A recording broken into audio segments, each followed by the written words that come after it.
క్రీస్తును క్రైస్తవ్యాన్ని ద్వేషించి దూషించిన క్రీస్తు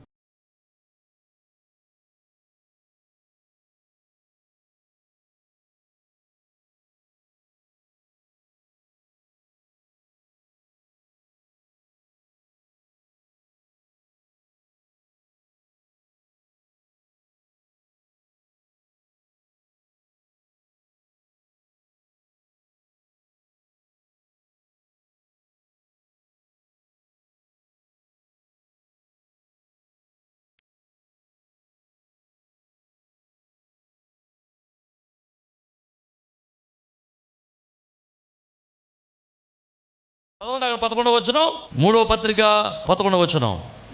యోహాను పత్రిక 3వ పత్రిక. చెడు కార్యమునుగాక మంచి కార్యమును అనుసరించి నడుచుకోనండి. మేలు చేయవాడు దేవుని సంబంధి. దేవునికి స్తోత్రం. ఎవడు దేవుని సంబంధి? మేలు చేయవాడు. నువ్వు మేలు చేస్తే దేవుని సంబంధిగా ఉంటావు. మేలు చేయడంలో నువ్వు అలసిపోవద్దు. వాక్యంలో అంటాడు, మరొక మాట మనం చదివితే, అలయక మేలు చేతువా తగిన కాలమందు నువ్వు పంటకొస్తావు. దేవునికి స్తోత్రం. మేలు చేసిన వాడట తగిన కాలమందు ఏం కోస్తాడు? పంటకొస్తాడట. ప్రస్తుత కాలంలో జరుగుతున్నటువంటి కరెంట్ అఫైర్ ఒకటి చెప్తాను చూడండి. ప్రస్తుత కాలంలో జరుగుతున్న ఒక సంఘటన మీకు జ్ఞాపకం చేస్తాను. ప్రస్తుత కాలం ప్రపంచ దేశాలంతటికీ ఒక భయంకరమైనటువంటి ఒక భయం పట్టుకుంది. ఏంటి ఆ భయం అంటే యుద్ధ భయం పట్టుకుంది. ఓ పక్కన రష్యా అలాగే యుక్రెయిన్ దెబ్బలాడుకుంటున్నారు. రష్యా వెళ్ళి యుక్రెయిన్ మీద యుద్ధం చేస్తూ ఉంది. యుక్రెయిన్ భయంకరంగా విరోచితంగా పోరాడుతూ ఉంది. రష్యా తన యొక్క బలగాలంతటిని తీసుకెళ్ళి యుక్రెయిన్ని స్వాధీనం చేసుకోవడానికి ప్రయత్నం చేస్తూ ఉన్నారు. అయితే ఈలోపు జరిగింది ఏంటంటే, పుతిన్ గారు ఏమన్నాడంటే, నా మీద చాలా దేశాలు మా మీద ఆంక్షలు పెడుతున్నారు, కొన్ని రిస్ట్రిక్షన్స్ పెడుతున్నారు. మీరు రిస్ట్రిక్షన్స్ పెడతాం వల్ల మీరు నా మీద యుద్ధం చేయట్లేదని నేను అనుకోవడం లేదు. మీరు నా మీద పెట్టిన ప్రతి ఆంక్షను యుద్ధానికి మీరు సంధి చెప్పడమే, యుద్ధానికి కాలు తోడమే అని నేను అనుకుంటున్నాను అన్నాడు. అంటే ఇప్పుడు ఎవరైతే రష్యా మీద ఆంక్షలు పెట్టాడో వాళ్ళందరి మీద కూడా రష్యా వాడు యుద్ధం చేయడానికి తనను తాను సిద్ధం చేసుకుంటున్నాడు అని అర్థం. ప్రపంచ దేశాల్లో యుద్ధ వాతావరణం నెలకొంది. ఇప్పుడు ప్రస్తుతం ఇక రష్యా వాడు వెళ్ళి యుక్రెయిన్ మీద భయంకరమైన యుద్ధం చేస్తున్నాడు. యుక్రెయిన్కి రష్యాకి యుద్ధం జరుగుతూ ఉంది. ఈ రష్యాకు యుద్ధం జరుగుతున్నప్పుడు రష్యా వెళ్ళి యుక్రెయిన్ మీద యుద్ధం చేస్తూ ఉన్నప్పుడు యుక్రెయిన్లో ఉన్నటువంటి భారతీయ సంతతి వారు, భారతీయ ప్రజలు కొన్ని వేల మంది ఉన్నారు. కొన్ని వేల మంది ఉంటే వాళ్ళు సరిహద్దు దేశాల్లోనికి వెళ్ళిపోతున్నారు. అలా వెళ్ళిపోతున్నప్పుడు ఆ పక్కన పోలాండ్ అనేటువంటి ఒక దేశం ఉంది, పోలాండ్. ఈ పోలాండ్ దేశం వాళ్ళు భారతదేశ ప్రజలకి ఒక అవకాశాన్ని ఇచ్చారు. ఏంటో తెలుసా? భారతదేశ ప్రజలు ఎవరైనా సరే, నీవు భారతీయుడు అయితే నీవు మా దేశంలో రావడానికి ఏ విధమైనటువంటి ఇమిగ్రేషన్ కానీ ఎలాంటి వీసా కానీ అక్కర్లేదు. నీవు భారతీయుడు వాడిని నిరూపించుకుంటే చాలు, నా దేశంలో మేము ఆశ్రయాన్ని ఇస్తాం అనేటువంటి ఒక ఆహ్వానాన్ని పలికారు. ఎందుకు పలికారో తెలుసా? ఇప్పుడు చాలామంది ఏమనుకుంటున్నారంటే, మా మోడీ గారు చాలా గొప్పడు, ఈయన పెద్ద రాజకీయం చేసేసాడు, చాలా మరి జ్ఞానవంతుడు, చాలా తెలివైనడు, ప్రపంచ దేశాలని శాసించేస్తాడు అనుకుంటారు మీరు. ఈ మోడీ గారి వల్ల ఏమీ కాలేదు. అక్కడ మోడీ గారి వల్ల ఏమీ లేదు. మోడీ గారు కూడా అక్కడ నుంచి తీసుకొచ్చే జనాలందరూ ఎక్కడి నుంచి తీసుకొస్తాడో తెలుసా? ఎక్కడైతే యుద్ధం జరగట్లేదో అక్కడ ఉన్న తీసుకొస్తాడు తప్ప యుద్ధం జరుగుతున్న కాడ నుంచి తీసుకురావట్లేదట. మొన్న రాహుల్ గాంధీ గారు చెప్పారు. దేవునికి స్తోత్రం చెప్పండి. హల్లెలూయా.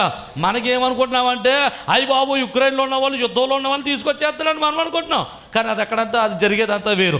కానీ యుక్రెయిన్లో ఉన్నటువంటి భారతీయులందరికీ పోలాండ్ వాళ్ళు ఎందుకు ఆహ్వానం పలికారంటే, ఈ రోజుల్లో ఉన్నటువంటి నాయకులను బట్టి కాదు, ఈరోజు నాయకత్వం చేస్తున్నటువంటి మోడీ గారిని బట్టి కాదు. దానికి ఒక చరిత్ర ఉంది.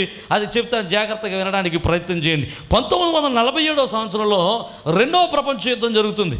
1947వ సంవత్సరంలో రెండవ ప్రపంచ యుద్ధం జరుగుతుంది. ఈ రెండవ ప్రపంచ యుద్ధం జరిగినప్పుడు యూరోపియన్ యూనియన్ మీద, లేకపోతే యూరప్ దేశాల మీద చాలా భయంకరమైనటువంటి యుద్ధాలు జరుగుతున్నాయి. ఒక దేశం ఒకరొక దేశం మరొక దేశం మీద మరొక దేశం అణుబాంబులు వేసుకుంటున్నారు, భయంకరమైన బాంబులు వేసుకుంటున్నారు, భయంకరంగా విరోచితంగా పోరాడుతున్నారు. వీళ్ళు యుద్ధాలు చేసుకుంటున్నప్పుడు ఏమైందో తెలుసా? వీళ్ళు యుద్ధాలు చేసుకున్నప్పుడు రాజులు, అధికారులు బాగానే ఉంటున్నారు. మంత్రులు బాగానే ఉంటున్నారు, కానీ సామాన్య ప్రజలు చాలా నష్టాలు పడాల్సి వస్తుంది. సామాన్య ప్రజలు క్షతగాతుల్లో అవుతున్నారు. సామాన్య ప్రజలు ఇల్లులు కోల్పోతున్నారు. సామాన్య ప్రజలు పిల్లలు కోల్పోతున్నారు. సామాన్య ప్రజలు తల్లిదండ్రులు కోల్పోతున్న పిల్లలు ఉంటున్నారు. ఇలాగ చాలామంది, కొన్ని వేల మంది యుద్ధ రంగంలో క్షతగాత్రులుగా, నిరాశ్రయులుగా మిగిలిపోయిన వాళ్ళు ఉన్నారు. అలా మిగిలిపోయిన వాళ్ళని కొన్ని దేశాలన్నీ కూడా ఏం చేశారంటే వారిని వేరే వేరే సురక్షితమైన ప్రాంతాలకి తరలించడానికి ప్రయత్నం చేశారు. అలా ప్రయత్నం చేస్తున్నప్పుడు పోలాండ్ వాళ్ళు కూడా వారి దగ్గర తల్లిదండ్రులు చనిపోయి క్షతగాత్రులుగా నిలిచిపోయినటువంటి కొంతమంది అనాథ పిల్లల్ని, కొంతమంది పిల్లల్ని ఇంచుమించు 2,000 మంది, 20,000 మంది గుర్తులేదు, కానీ కొన్ని వందల మంది పిల్లల్ని ఒక ఓడ ఎక్కించి సురక్షితమైన ప్రాంతాలకు తీసుకెళ్ళిపోవాలని ఆ ఓడ నావికుడికి చెప్పారు. ఆ ఓడ నావికుడు ఏం చేశాడంటే ఆ యొక్క అరేబియా సముద్రం తన ఓడను ప్రతి రేవు పట్టణానికి తీసుకెళ్తున్నాడంట. ఎక్కడ రేవు పట్టణం ఉంటే ఆ రేవు దగ్గరికి వెళ్ళి ఆ పక్కనున్న రాజు దగ్గరికి వెళ్ళి అడుగుతున్నాడంట, అయ్యా మాకు ఏమైనా మా పిల్లలకు కొంచెం సహాయం చేయండి అయ్యా, ఇగో మా దేశంలో భయంకరంగా యుద్ధం జరుగుతుంది, తినడానికి తిండి లేదు, మా పిల్లలకు కొంచెం సహాయం చేయండి అని ప్రతి దేశాన్ని అడుగుతూ వస్తున్నారట వాళ్ళు. కానీ ఈ అరేబియా సముద్రం ప్రక్కన ఉన్నటువంటి ఏ రాజ్యము కూడా ఆ పిల్లల్ని తీసుకుని సహకరించడానికి, వారిని పోషించడానికి, వారికి ఆశ్రయం ఇవ్వడానికి ఎవరూ ముందుకు రాకపోతే 1947 సంవత్సరంలో గుజరాత్ రాష్ట్రంలో, ఇప్పుడున్నటువంటి గుజరాత్లో నాగ్వార్ అనేటువంటి ఒక ప్రాంతాన్ని పరిపాలిస్తున్నటువంటి దిగ్విజయ్ సింజ్ అనేటువంటి ఒక రాజు ఏం చేశాడు తెలుసా?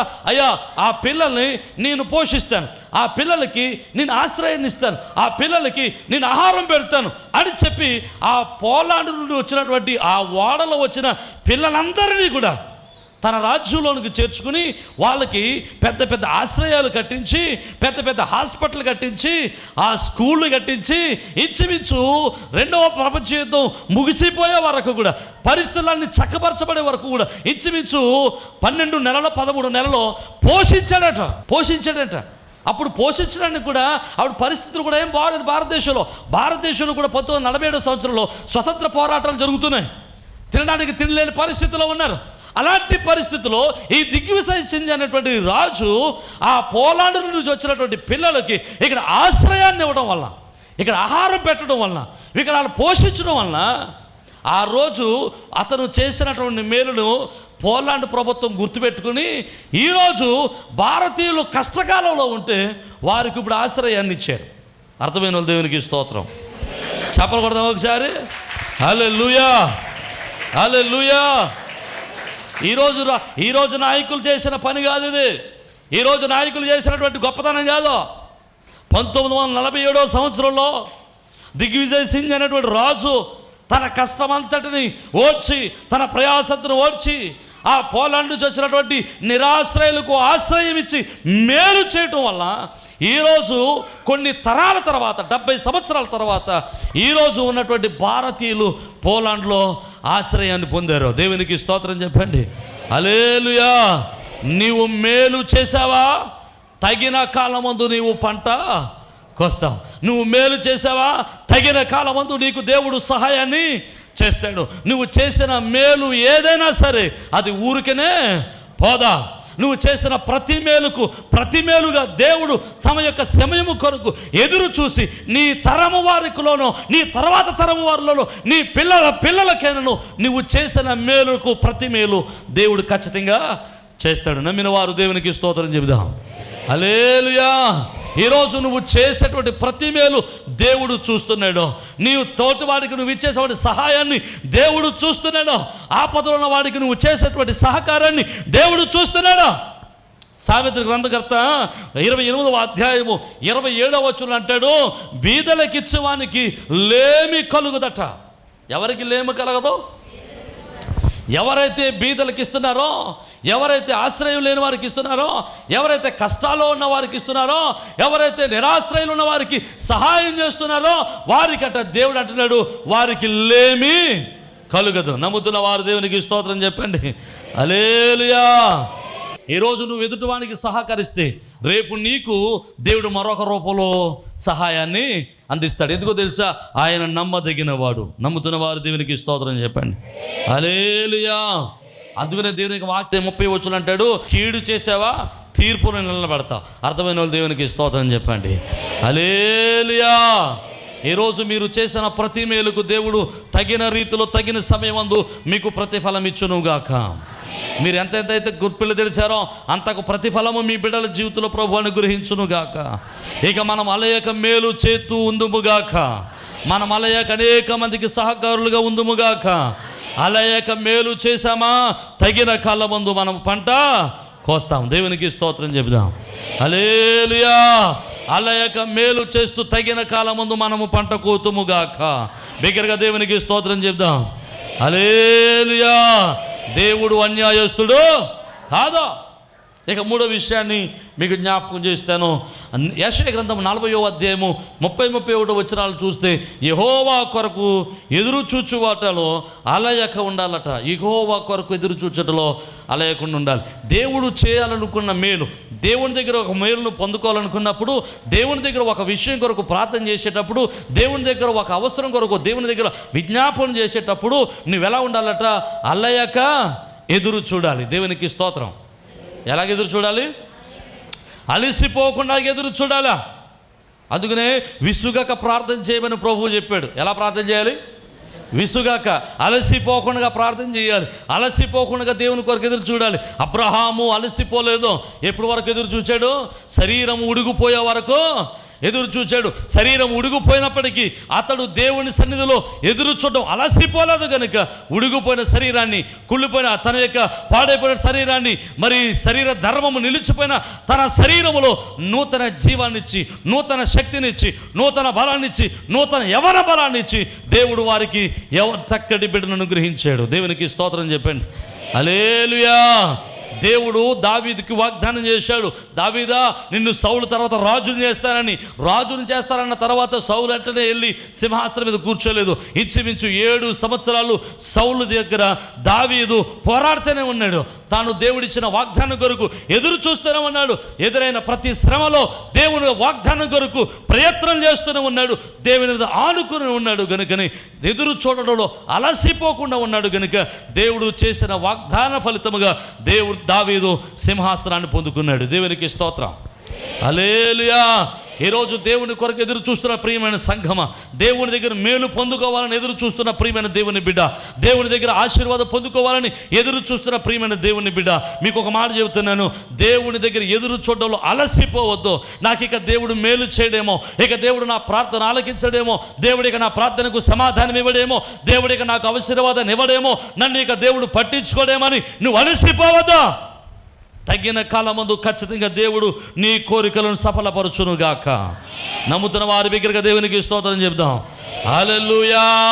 దేవుని ఎదురు చూడడంలో, దేవుని కార్యం కొరకు ఎదురు చూడడంలో నీవు అలసిపోకుండా ఉంటే దేవుడు తగిన కాలమందు నువ్వు ఊహించిన దానికంటే, నువ్వు ఆలోచించిన దానికంటే, నువ్వు అడిగిన దానికంటే మరింత శ్రేష్టమైన ఆశీర్వాదమును ప్రభువు నీకు అనుగ్రహించునుగాక.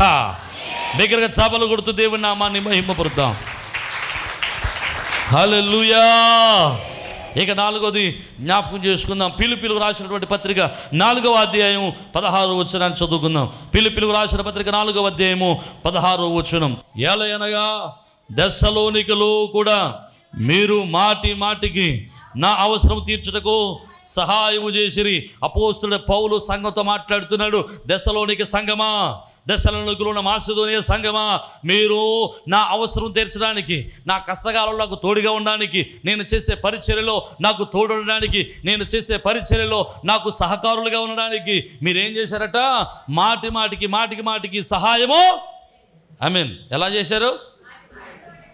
మాటి మాటికి సహాయం చేశారు. ఇప్పుడు సేవకునిగా నేను పేస్తున్న పరిచర్యకు ధనం అవసరం అంటారా కాదంటారా? హలో, అవసరమా కాదా? ఖచ్చితంగా అవసరం. ధనం అవసరం లేని పరిచర్య ఏమీ లేదండి. దేవునికి డబ్బులు అక్కర్లేదు అన్నాడు అవడో. మీరు వినలేదేమో. దేవునికి డబ్బులు అక్కర్లేదా? దేవుడు ఆత్మీయ బలు అడుగుతలేదు, ఆత్మీయ బలు అడుగుతున్నాడు. ఆ ధనాన్ని అడగట్లేదు అన్నాడు. వీడికి డబ్బులు ఇవ్వటం మానేదో తెలియదు వీడికి. దేవునికి స్తోత్రం. హల్లెలూయా.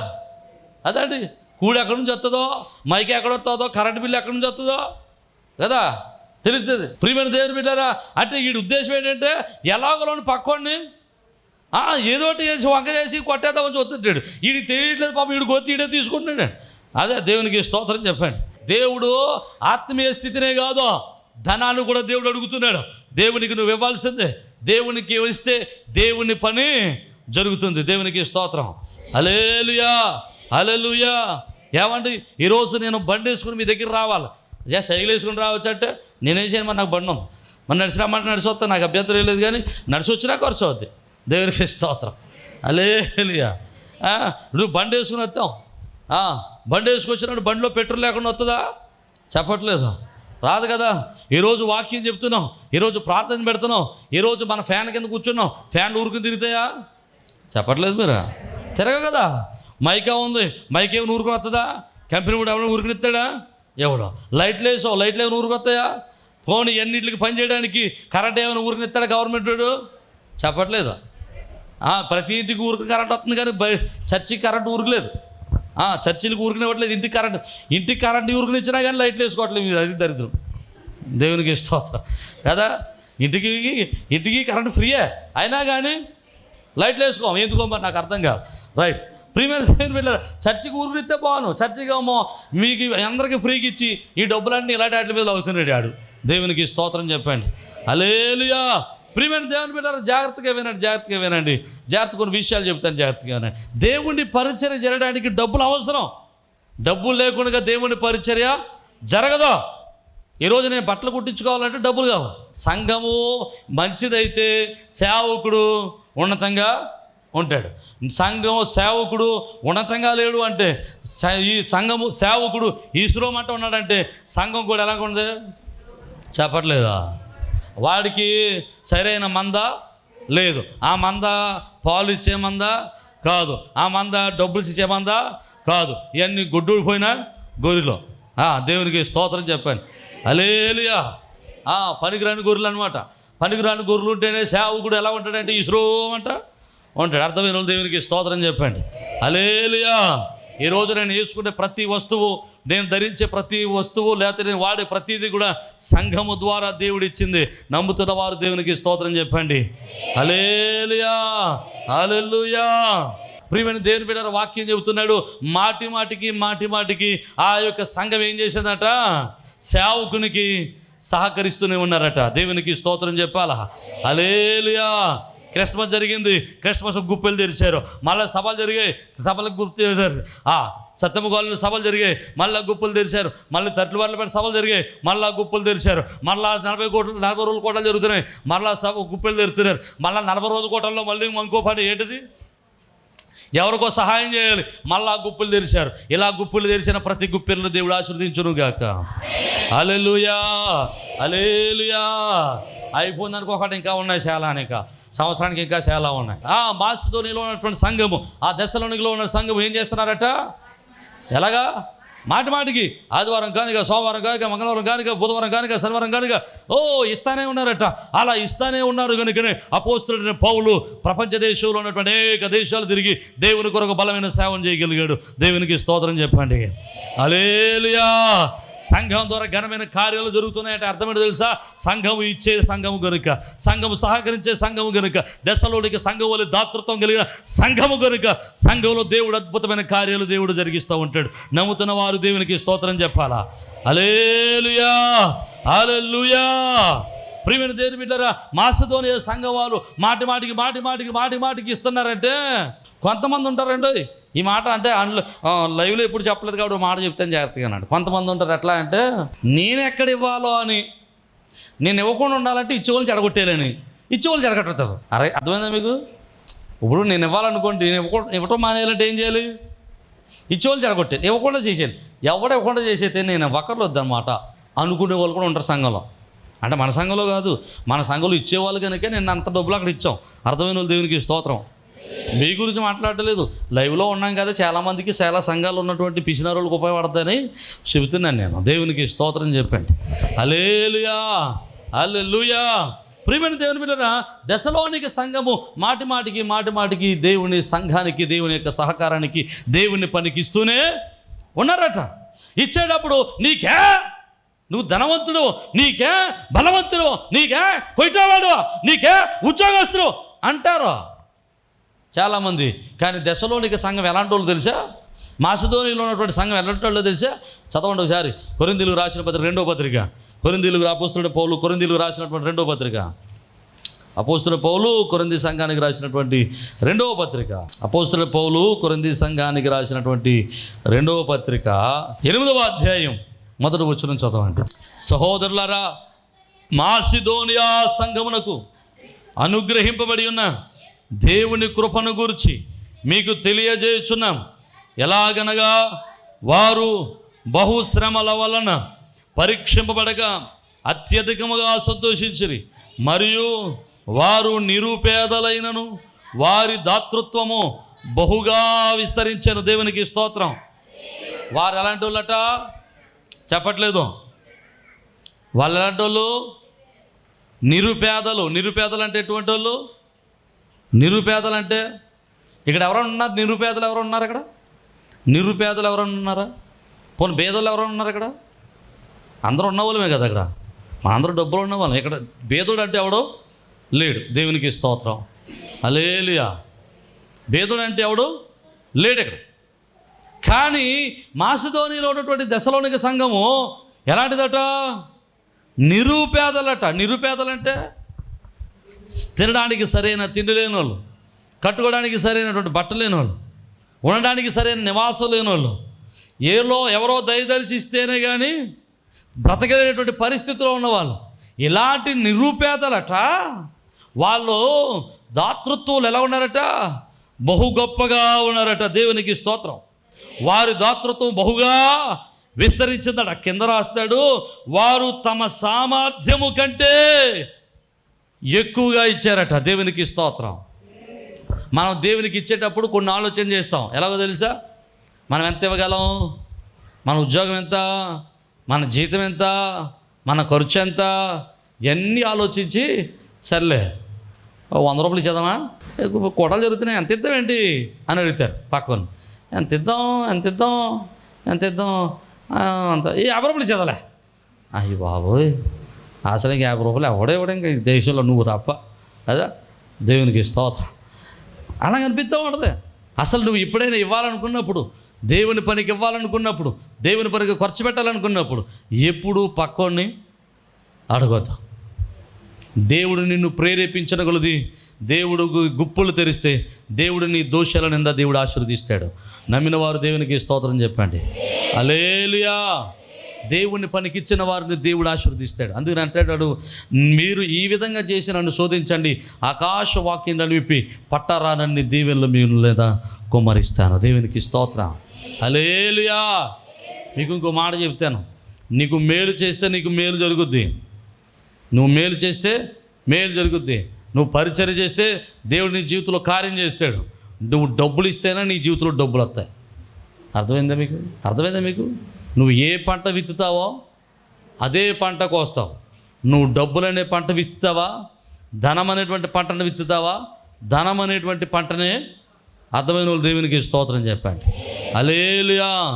నేను పడి ప్రార్థన చేసేస్తున్నాను, ఉపవాసాలు ఉండి ప్రార్థన చేసేస్తున్నాను, లేకపోతే 40 రోజులు ఉపవాసం ఉండి ప్రార్థన చేస్తున్నాను, తలకిందులుగా ఉండి ప్రార్థన చేస్తున్నాను, అసలు ఇన్ని చేస్తున్నాను, నాకు దేవుడు ఎందుకు ఇవ్వడు డబ్బులు అంటే దేవుడు డబ్బులు ఇవ్వడం. నువ్వు డబ్బులతో దేవుని స్తుతిస్తేనే డబ్బులు నీకు దేవుడు ఇస్తాడు. అర్థమైన వాళ్ళు దేవునికి స్తోత్రం చెప్పండి. హల్లెలూయా. ధనముతో దేవుని స్తుతిస్తేనే ధనమును దేవుడు మనకు అనుగ్రహిస్తాడు. ఎందుకు ధనముతో దేవుని స్తుతిస్తే దేవుడు ధనాన్ని ఇస్తాడో తెలుసా? ధనము నీ యొద్దకు ఆకర్షింపబడుతుంది. ఎందుకో తెలుసా? ధనమును నీ ఇష్టం వచ్చినట్టు నువ్వు వాడకుండా, ధనము నిన్ను నడిపించినట్టు నీవు నడవకుండా, ధనమును నీవు కంట్రోల్ చేస్తున్నావు కనుక, దేవుని సన్నిధిలో ధనాన్ని నీవు కంట్రోల్లో నీ స్వాధీనపరుచుకున్నావు కనుక ధనము నీ స్వాధీనంలో ఉంటుంది. దేవునికి స్తోత్రం. హల్లెలూయా. ఈ రోజు అంటున్నాడు, నీవు దేవునికి ఇచ్చుటలో ఎలా ఉండకూడదు? అలసిపోకూడదు. దేవునికి స్తోత్రం. ఎలాగా? దేవునికి ఇవ్వడంలో అలసిపోకూడదు. అలయాక పరుగెత్తావా ఖచ్చితంగా బహుమానాన్ని పొందుతావు. నమ్ముతున్న వారి దగ్గరగా దేవునికి స్తోత్రం చెబుదాం. హల్లెలూయా. ఎఫెసీ సంఘం వారు అలసిపోని సంఘం. ఈరోజు నేను ధైర్యంగా చెప్తున్నాను, ఎఫెసీ సంఘం వల్ల దేవుడు మన సంఘాన్ని కూడా ఆశీర్వదించాడు. నమ్ముతున్న వారు దేవునికి స్తోత్రం. హల్లెలూయా. ఎఫెసీ సంఘం వల్ల మన సంఘంలో కూడా పరిచర్య చేసే వాళ్ళు ఉన్నారు, అలసిపోకుండా పరిచర్య చేసే వాళ్ళు ఉన్నారు. దేవుడు వారిని దీవించునుగాక. ఎఫెసీ సంఘం వలె, ఆ యొక్క సంఘం వలె మేలు చేసేటువంటి వారు మన సంఘంలో ఉన్నారు. అటువంటి వారిని దేవుడు దీవించునుగాక. దేవుని కొరకు ఎదురు చూచేవారు ఉన్నట్లయితే దేవుడు వారి యొక్క ఆశలను నెరవేర్చడానికి సిద్ధంగా ఉన్నాడు. దేవుని కొరకు ఎదురు చూచే వారి యొక్క ఆశలను దేవుడు నెరవేర్చునుగాక. వారి హృదయ వాంఛలను ప్రభువు తీర్చునుగాక. హల్లెలూయా, హల్లెలూయా. అలాగే మాటి మాటికి దేవుని యొక్క సహవాసం కొరకు, దేవుని సంఘ అభివృద్ధి కొరకు, దేవుని పని కొరకు ఖర్చు పెడుతున్న ప్రతి ఒక్కరి గుప్పెలను దేవుడు ఆశీర్వదించి నూరెంతల ప్రతిఫలం వారి కుటుంబాలను అనుగ్రహించునుగాక. చపల కొడుతూ బిగ్గరగా దేవునికి స్తోత్రం చెబుదాం. హల్లెలూయా. ప్రార్థన చేద్దాం. చిన్న ప్రార్థన.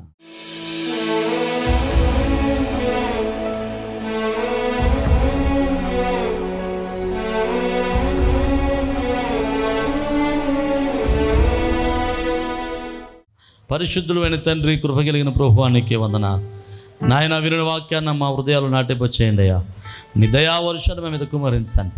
నీ ఆత్మత్యత సంధించి బలపరచండి ప్రభువా. ఇగో తండ్రి, మేము అలసిపోతున్నామేమో, సొలసిపోతున్నామేమో, నీ పని చేయడులు అలసిపోతున్నామేమో, నీ పరిచర్య చేయడులు అలసిపోతున్నామేమో ప్రభువా. ఇగో తండ్రి, నీ కొరకు ఎదురు చూడడంలో అలసిపోతున్నామేమో, మేలు చేయడంలో అలసిపోతున్నామేమో ప్రభువా. ఇగో తండ్రి, నీకు అర్పణలు ఇచ్చే విషయంలో మేము అలసిపోతున్నామేమో నాయన. అలసిపోక సొలసిపోక నాయన, అలయక పరుగెత్తుతూ బహుమానము పొందినట్లుగా మేము పరుగెత్తుటకు సహాయం చేయండి. అలసిపోక బహుమానం పొందినట్లుగా మేము నాయన పరుగెత్తుటకు కృప చూపించండి. మీ కృపను అనుగ్రహించి మీరు మహిమ పొందమని, బహుమానం పొందినట్టుగా మేము జీవించట కృప చూపించమని యేసు పరిశుద్ధ నామమును బట్టి మిమ్మల్ని స్తుతించుచున్నాము మా పరమ తండ్రి. ఆమేన్. అందరికీ షలోం.